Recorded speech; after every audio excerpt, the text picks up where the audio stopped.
Hey guys, what's going on today? I want to talk to you about gym business lingo. So, really, just the terms that you're going to hear working in a fitness business. So, this is for people that are new to owning a business, maybe not even new to owning a business, but want to take the business side more seriously, or people that are being elevated from just being a coach to more of a manager or leadership position so that you're not sitting in a meeting and just wondering what this like crazy language is that we're all talking about, maybe feeling stupid. And I can personally say that I was in those shoes. When I started going to fitness business events and not just coaching events, I was like sitting in and just felt like I was listening to another language being spoken. People talking about P&L sheets and utilization and capacity. I had no idea what any of that meant, and I was embarrassed. And I went home and I started Googling a lot of these things. So I want to provide this video so that you, whether you're a gym owner or just a team member that wants to do your best work for the company to help make an impact, this is for you. So let's get started. So first, I want to talk about some of the more complicated financial. No, I want to talk more about the financial terms, maybe not so complicated for more seasoned veterans. But the first is the most prevalent in any business, and that is what's called the revenue. That is how much money is being brought into the business. Okay. So every membership charge, every supplement sale, apparel sale, every bit of cash that comes into the business is considered revenue. So this can come in whatever you guys are selling. That is the total revenue for the business. All right. Now on the bottom, so they call that typically top line because on what's called a profit and loss sheet, it's the first thing that is shown. So if you hear top line, that is, in reference to revenue. So that's also really important. Now, on the flip side of that, we have what is called profit. Profit is the bottom line because it's the bottom line of the P&L sheet. Profit is what is left after all the expenses of the business. So again, depending on how much you know about business, you know that none of this shit is free, right? So all the money that comes in has to go to the rent for the space, the lights, the utilities, the payroll, the marketing that we're doing. All of that are considered expenses. Okay, so it's just like your own personal expenses for your car, your cell phone bill, your rent or mortgage, whatever. Those are leaving the business, and what's left over is profit. So when you hear bottom line or profit, that is what we're talking about. It's really the most important number in a fitness business. So another thing that's not going to be relevant to every business is the term gross margin. So gross margin really only occurs when you're selling products, supplements, apparel, things that have a cost to acquire as a business. So this is also what is called the cost of good sold. All right. So gross margin or COGS applies when, let's say, I'm going to sell supplements from my business. They don't just show up out of nowhere, right? It costs me, if I'm going to sell a protein powder for $40, it probably costs me $25 for the goods to be sold. So I have to buy the powder, right? And the container probably has to be shipped to my gym, and then I can sell it. And that's where this gross profit or gross margin comes from. Because if I sell $40 of a protein powder, that $40 shows up in the revenue, but only $25 or $20 will show up in the profit. And so that's called the gross margin. You take out the costs of good sold. All right. So if you're looking at a P&L, you'll typically see gross margin or gross profit. That's what that means. Okay. So unless you sell a ton of supplements and apparel and things like that, not all that relevant, but I wanted to make sure I threw it in there. Up next, cash flow. So what is the difference between cash flow and profit? Because they are not the same thing. And personally, this one took me a while to figure out myself. So profit does not necessarily mean cash flow. All right. The way your business is set up plays a part in this, but profit may or may not include the owner's pay. All right. If you're an S Corp versus an LLC, it changes the way that the profit is going to show up. S Corp, the owner's pay would be in a salary. In a LLC, it typically would not be included. So cash flow is how much money is actually staying in the bank. at the end of the month. So let me give you, and that includes taxes, that includes any interest on loans that are being paid out, and the owner's draw. So the example I'll give you is, let's say your business makes $20,000 in revenue. There's $10,000 in expenses, so you have $10,000 profit. That's amazing. But then you want to pay yourself $5,000, and you have $4,000 in taxes, so you would be left with $1,000 in cash flow. I think that math makes sense. So that is what cash flow is. So that is the lifeblood of a business. So do not be mistaken that profit equals cash, because it doesn't. So up next is fixed costs or overhead for your business. So these are the things that just can't go away, right? The biggest heavy hitters are your rent payment, if your mortgage payment if you have a mortgage on the building, but other things like your utilities and just the cable bill and the things that will never go away as a business. Those are your fixed costs, and you want to keep those under. Every business is going to be slightly different, but generally you want to be under like 20%. Up next, we have your variable costs. Okay, so variable costs are the things that you've got some sort of control over. All right, so there's services that you add on, like maybe janitorial, maybe additional contractors or services for your business. Maybe you bring in a social media team that does videos or whatever. But your variable costs, you want to keep around 15% of your business. So those are the things that you have some sort of control over. Maybe you're spending too much on paid digital ads and things like that on the marketing side, but you want to make sure that you understand what impact you have on variable costs for your business. Sums up the financial terms. There's obviously a lot more, but for the basic fitness business, those are going to cover the majority of what you're going to see and hear and deal with in a under $1 million fitness business. So now let's just go to the membership terms. So again, if you're a gym owner or if you are an employee that's rising into a managerial position or a leadership position, these are going to be really important. So the first three I'm going to talk about are very, very similar. And I just want to talk about the nuances because they can be kind of used interchangeably, but it's important to make sure you're using the right term. So the first one is your retention rate. All right, so these are the number of people that are leaving your gym, but retention is focused on the people that are staying. So if you have 100 members and you had 10 cancellations in a certain month, you have a 90% retention rate. So personally, and this is a little bit woo-woo, I like focusing on retention rate as a term because it focuses on who is staying, and it's a little more positive mentally to think about. Now, the opposite side of that, the term that focuses on the people leaving, is your attrition rate. So attrition rate is when you say, we had 100 members, we had 10 members that left, we have a 10% attrition rate. So 10% of our clients left this past, X period. Okay. So two sides of the same coin. A lot of them, it's more just personal preference, which one you really want to focus on. But the next one is churn rate. And this one is, again, used interchangeably a lot of the time.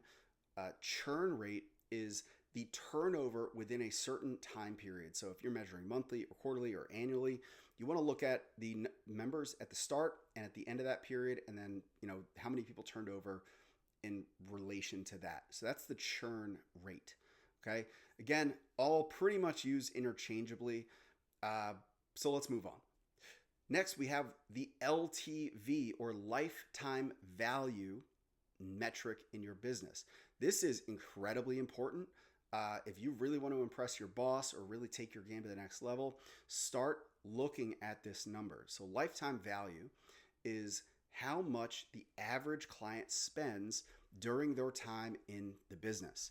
So if a client pays $200 a month and they're here for a year, that is on average, that is a $2,400 lifetime value. Now, pretty much any payment processing system like MindBody, Zen Planner will be able to spit out this number pretty easily. You should put this on your scorecard to set a goal for increasing that number because that shows that people are paying more and they're staying longer. All right. So that is LTV, lifetime value. Okay. The next one is in a ratio that you really want to focus on, and it's the CAC, cost of customer acquisition cost, or the cost per acquired client. And that's where you want to take every dollar that goes into acquiring new clients. So that is how much you pay your salesperson if you have a salesperson, how much you spend in marketing, how much you pay in like all the marketing services and fees and all that, and whatever else you're doing, print materials for marketing. If you're only doing print materials, the cost per acquired client is how much does it cost to print those materials compared to how much you get. So the way you look at this is, let's say all of your marketing costs were $100 this past month, or sorry, $1,000 for this past month. You spent $500 on ads, you spent $500 on print materials or whatever, and you got 10 new members. All right, so the cost per acquired client is $100, because 100 times 100 is 1,000. All right, so cost per acquired client is very important because it's going to help you determine how much you can spend on ads, how much you can spend on marketing. And then the last thing to put these two together is the LTV to CAC ratio. So that is the cost per acquired client compared to the lifetime value. The gold standard in business is a 5-to-1 ratio. So you want a 5 times the LTV of your CAC. So if it costs you $100 to acquire a client, which is very low, you want to at very minimum $500 lifetime value. All right, going up to 10 times that would be amazing. If you're a younger business and really bootstrapping it, the CAC is going to be very low. The LTV is probably going to be high. So you just want to get your baseline and then set goals from there. All right, but that ratio is very important. Next, just simple terms. The term lead. So a lead is somebody that has raised their hand for interest of your business. Okay, there's a difference between a lead and a contact. Okay, especially if you're in the camp of putting out lead magnets and free downloads for the local audience, or you're collecting names at a table for a enter to win a free year. Those are not leads for your business. Okay, they are contacts that you're collecting, that can turn into leads. But the difference is a lead has expressed interest and admitted they have a problem that you can solve. Contacts might just want to download a free local, meal plan, or download a free local restaurant guide. All right. So make sure you know the difference between what is a contact and what is a lead. There's more technical terms, but let's leave it at that. And the last one on this kind of membership client terms is the conversion rate. So that is the rate of lead to new member. So the conversion rate is very important. If you get 50 or 10 new leads and you sign up 2 clients from every 10 leads, that's a 20% conversion rate. All right. So for business, there's massive amounts of opinions on this. I'm not going to give specifics because this is just the dictionary of fitness business terms, but conversion rate is very important. Figure out what it is and then set goals to increase it. Okay. Moving on. Let's talk about operations terms. So operations is the front stage of the business. It's everything that's happening in front of the customers, or that customers, interact with in the business. All right. So operationally, it is everything that impacts your ability to deliver a great service. So that's the first term. What is operations? So the first one I'll talk about is the term KPIs, key performance indicators. All right. So you may have heard this, but I want to break it down a little bit more. So key performance indicators are the individual scorecard of the business or an individual employee. So they are indicators that you are performing adequately. Okay. So some KPIs are going to be like lead conversion rate. They're going to be your CAC. They're going to be your cost per lead. Right. So the amount it costs to get a lead. So they are the bar. They're the benchmark that you want to set for your business, and they're going to indicate whether you're performing above the bar or below the bar. So these numbers are going to show up on the company scorecard. So KPI is very important. Up next, utilization rate. So the rate of utilization in your business. Utilization, there's a few layers to this. I'm going to keep it on the surface level. That is the percentage of your schedule that is full, or the percentage of your calendar that could be full. So percentage of schedule that's full. Let's say you do large group training and you allow 20 people per class time. I'm going to keep numbers really simple. And you have 5 class times per day. So that's 100 open spots per day. Let's say you have an average class utilization of 10 clients. So that means you're at a 50% utilization. That means you're running a little bit bloated on your schedule. You either need more clients to fill those slots, you need to get your clients to show up more often, or you need to cut your schedule down, all right? In a perfect world, your business would have a 75 to 80% utilization rate, meaning that you're making money. That's really how you know you're making money as a company. So that is the utilization rate of your gym entirely. Next is capacity. So capacity is the total capacity that your business can take in members. All right. So again, using that same framework, large group classes, you have 20 per session. You offer 5 sessions per day. That's what you have now. But what is the total capacity? And you can be realistic about this. How many classes could you offer at the end of the day? Right. So for my company, we have a gym that's at 90% capacity in a small group training. So just for example, we do a 5:30, 6:30, 7:30, 9, 10, 11 a.m. We also do a 3:30, 4:30, 5:30, 6:30 p.m. There are very few times that we can operate outside of those hours. There's not many people that are going to be running 8:30 p.m. or 1 p.m. sessions. So we're very close to total capacity. But you want to determine what is the real capacity for your business. When could you add classes or sessions? Could you add more spots per session? Could you add 2 sessions at one time, right? So that's how you determine your total capacity. Now, this is one that some tweaks to layout and tweaks to your business model, you can really optimize. For me, we went from having 2 training areas to taking over another unit. That opened up our capacity. We went from running 6 people per session to now 7 people per session. That adds to the capacity. Capacity is the total maximum number of clients that your business can reasonably service. There's also nuances there to like how many times the average person comes, because that's going to be, if you have limited spots, that's going to play a factor too.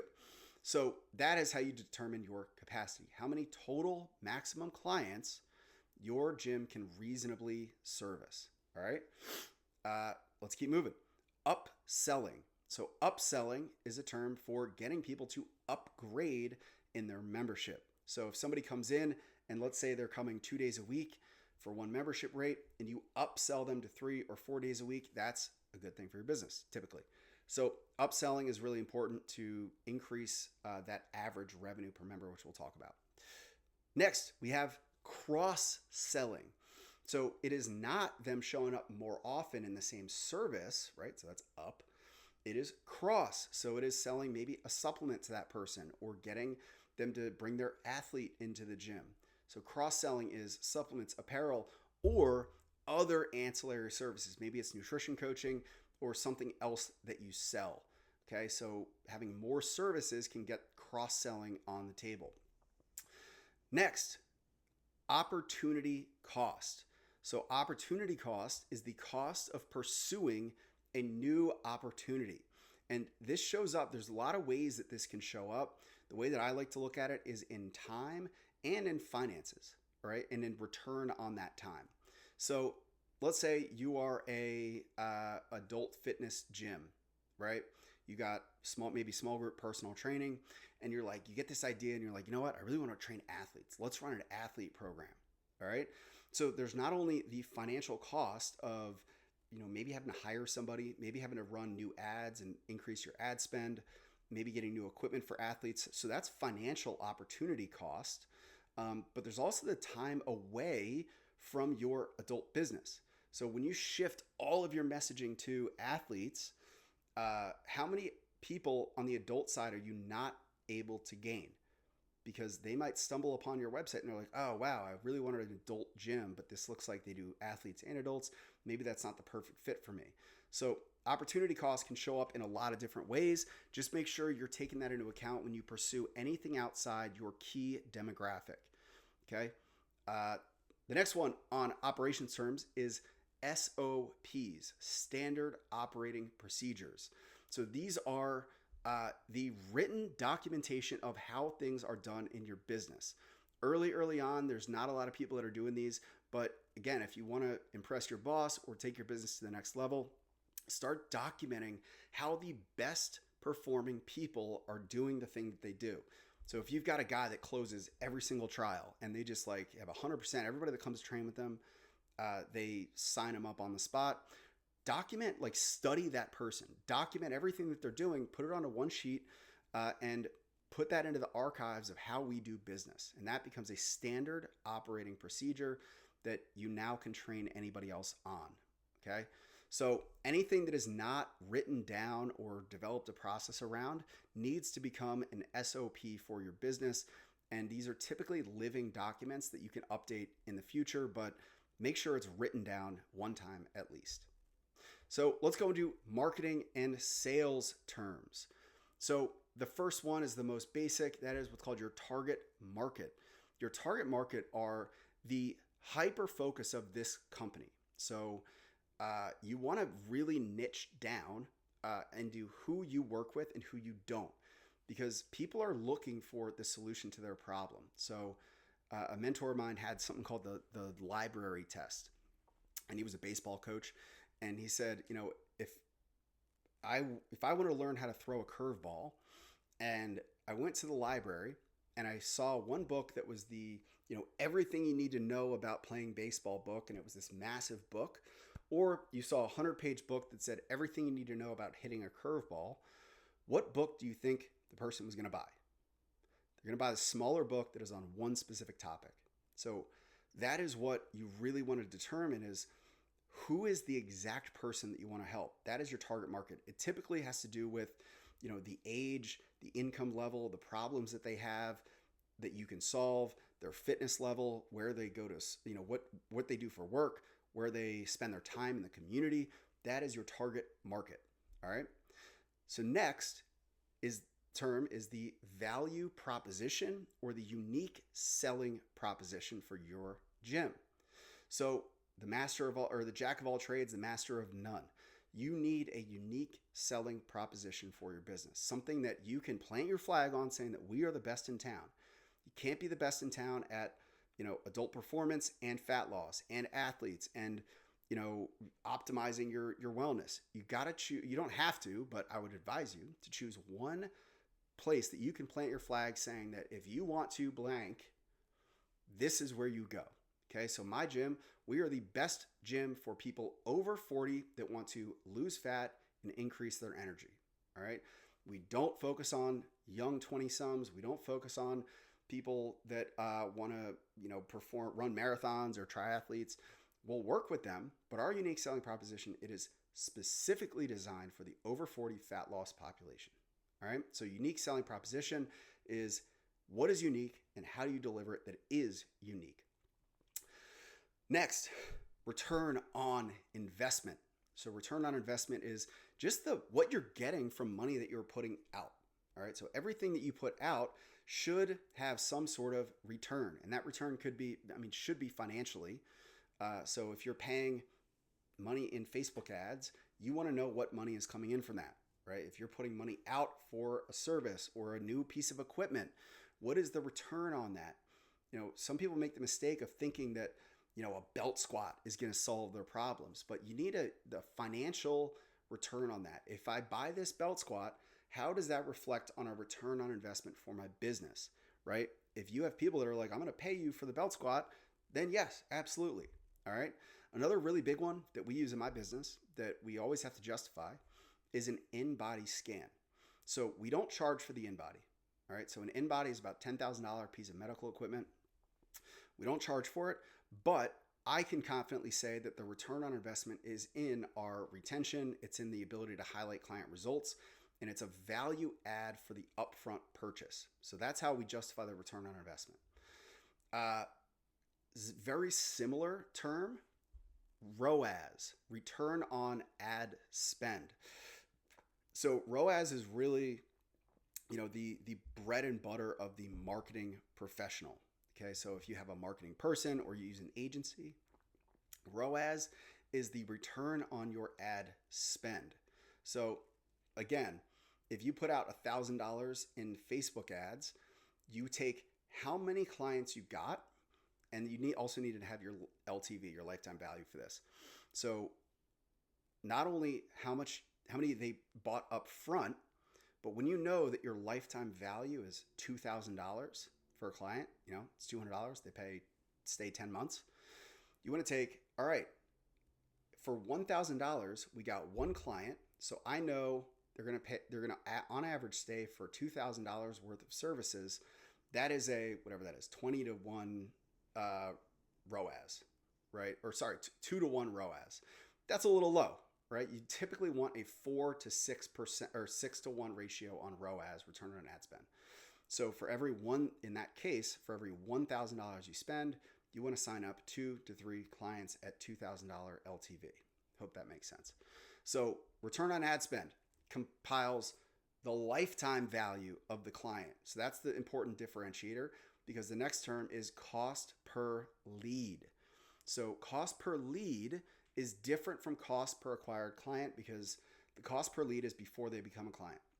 So cost per lead is, again, take all the money you spend in marketing and divide that by how many leads were generated from those efforts. So $1,000 in Facebook ads and you get 20 clients, that is a $50 cost per lead.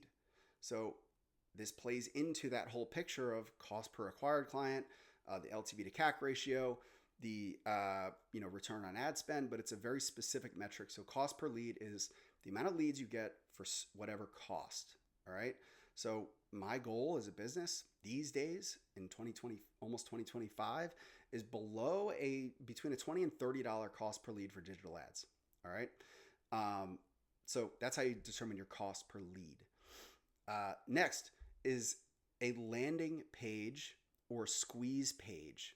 Okay, so a landing page or squeeze page, some people call them, is a marketing term for a very specific web page or registration page around one specific topic, campaign, thing that you're doing as a business. So again, going back to that library book reference, is if somebody goes to your website and it's like, we help people over 40 get in the best shape of their lives, and we help athletes, and we do nutrition coaching, and we do this, right? That's not a landing page. That's your web page.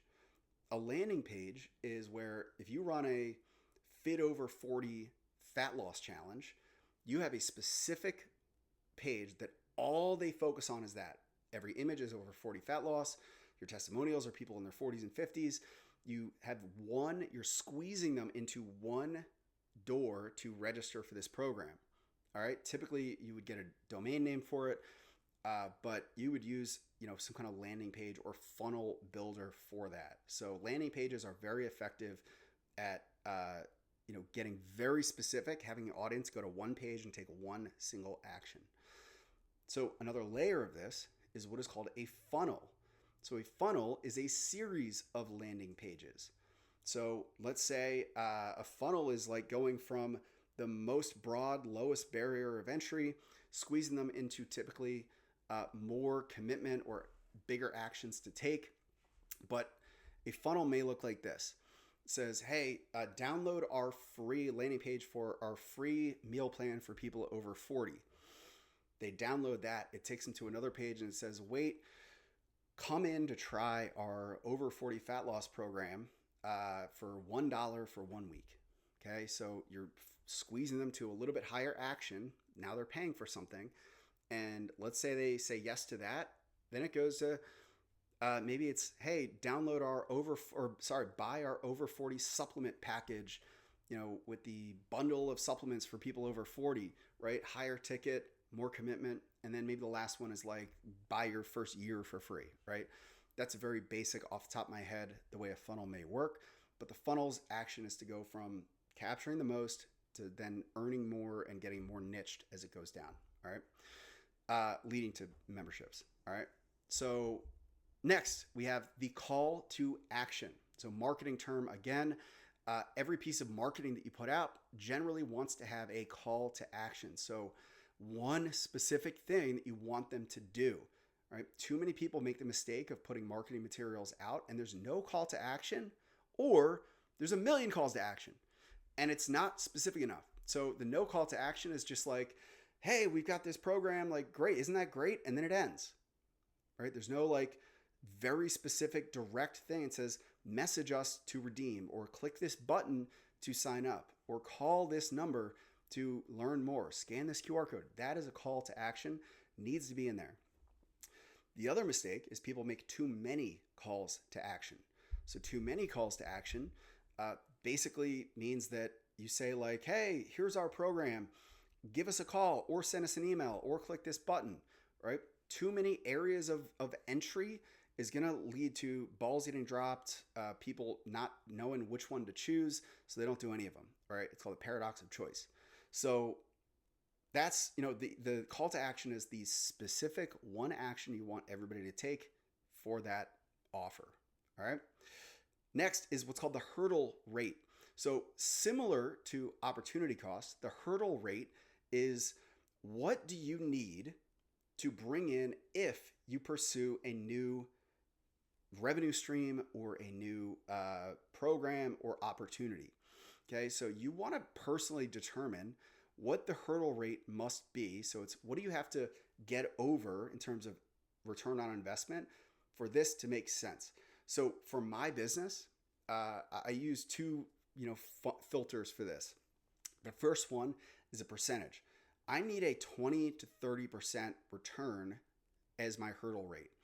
So if I'm going to launch a fat loss challenge, okay, I need to make sure that if I'm going to invest money into ads, if I'm going to get print materials, if I'm going to, do whatever I do, spend time and the money associated with that time and salary or payroll or whatever, I need to know that I'm going to make 20% more than that. Okay. So here's an example. So you want to run a fat loss challenge. You want to get 10 people for $100. I'm just using very basic numbers. You want to get 10 people for $100 each. So you're expecting to make $1,000 upfront on this challenge. All right, let's just use upfront cost. It's going to cost you $500 in Facebook ads. You're going to have to pay somebody $100 to build a landing page, and you're going to spend $100 on flyers to drop around town. That is a $700 expense with a $300 projected return. That's a 30% hurdle rate. That is A-okay in my book. All right, very basic numbers, obviously. But you want to set exactly what the hurdle rate is, and obviously this is somewhat of a prediction. And the last one is even more basic, is just setting a hurdle rate of how much money it's going to make you. So I will not, this is part of my thing is having laser focus on our niche and target market. I will not pursue new opportunities unless it is going to make me $10,000 in monthly revenue, recurring monthly revenue. So if we're talking about like, well, let's do a nutrition coaching program, or let's do a, mobility series, and we're going to get like 10 people for $100, we're going to make $1,000. It is not worth the time and effort and money to pursue that. Now, again, my business does close to $2 million in a single location. So my hurdle rate is I'm not fucking around with anything unless it's going to make me $10,000 a month in recurring revenue. So that's my hurdle rate. You need to determine what that is for your business. Next, average revenue per member, sometimes called the ARM of your member. That is the average amount that your total clients pay. So very basic numbers here. If your business makes $10,000 a month and you have 100 clients, that means you have, I'm going to fuck this up. You have 100 average revenue per member. All right. 100 clients that pay $100 is $10,000. I think that's right. But you basically take your revenue divided by your total number of clients, and that's your average revenue per member. This really gets jacked up when you give discounts or you have super grandfathered in rates, which, to be honest, my business does. But you just want to take that and you want to set goals around that for your business based on how high you want to grow and how much money you want to make. And the last one that I'm going to touch on here in marketing and sales is the initial order value. So this is one that we just started tracking. Not a lot of people track it, but the initial order value is going to predict and dictate how much you're going to make long term. So it ties into so many different metrics because when people come in, they are the absolute most motivated. They have the biggest pain. They are willing to do the absolute most buying in that moment. All right. So you want to set a goal for your initial order value. Alex Hormozi was the king of this with getting people to pay for like mass amounts up front. But you can just do it in this. Whatever your front end offer is, plus supplements or upsells or apparel that you want to tack onto that, set a goal for the average initial order value in your business, because that's the time that you're going to have the highest likelihood of getting the most, because the pain point's the highest and because the person has the biggest need for what you offer. All right. So hope you enjoyed this gym business lingo and took some of these things and put them into your mental dictionary to help you grow your fitness business or to accelerate in your career. Make sure you like and subscribe, and I'll see you soon.